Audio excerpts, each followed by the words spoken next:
အားလုံးမင်္ဂလာပါကျွန်တော်ရရမိပါဒီလ27ရက်နေ့မှာကျွန်တော်ရဲ့တချင်းတစ်ဖြစ်တဲ့ချစ်သက်ပြီးဆိုတဲ့တချင်းကိုကျွန်တော်ထုတ်တော့ဖို့ရှိရဲဒီ platform အစုံကနေကျွန်တော်တင်တော့ဖို့ရှိပါတယ်အထူးသဖြင့် Laris video နဲ့ music video ကိုကျွန်တော်ချိန်ယူပြီးတခြားဖန်တီးတာဖြစ်တဲ့အတွက်အားလုံးပဲကျင်းနေလိမ့်မယ်လို့မျှော်လင့်ပါတယ်အထူးသဖြင့်ကျွန်တော်ရဲ့ YouTube channel မှာဒီ YouTube channel မှာပေါ့နော်Laris video ရဲ့ပြီးတော့ music video ကိုတင်တော့ဖို့ရှိရဲဒီတချင်းမထွက်ခင်မှာကျွန်တော်တချင်းအကြောင်းလေးကိုအနေငယ်လေးပြပြချင်တယ်ပေါ့နော်ဒီတချင်းကကျွန်တော်လွန်ခဲ့2024တုန်းကရေးထားတဲ့တချင်းလေးပြီးတော့တချင်းရဲ့ type ကအဲ့လိုမျိုးကိုသဘောကျရဲ့ crush ကိုပေါ့ပပအဲ့လိုမျိုးချစ်ရေးဆိုပြီးတော့သဘောကျရဲ့အကြောင်းတွေကိုအဲ့လိုဖွဲ့ဆိုရေးထားတဲ့တချင်းမျိုးလေးဖြစ်တယ်ပြီးတော့ဒီတချင်းလေးကိုထွက်လာလို့နားထောင်ပြီးလို့ရှိရင်ပရိသတ်တွေဘယ်လိုခံစားရလဲပြီးတော့နားဆင်တဲ့လူတွေဘယ်လိုခံစားရလဲဆိုတော့ကျွန်တော်နည်းနည်းလေးပြပြဒီတချင်းလေးကကျွန်တော်သဘောကျရဲ့တချင်းတွေကတပုတ်ဖြစ်တဲ့အတွက်တခြားနားထောင်တဲ့လူတွေရဲ့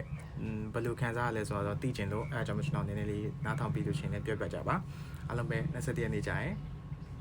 နားဆင်နေအောင်ဖြစ်ပါတယ် bye bye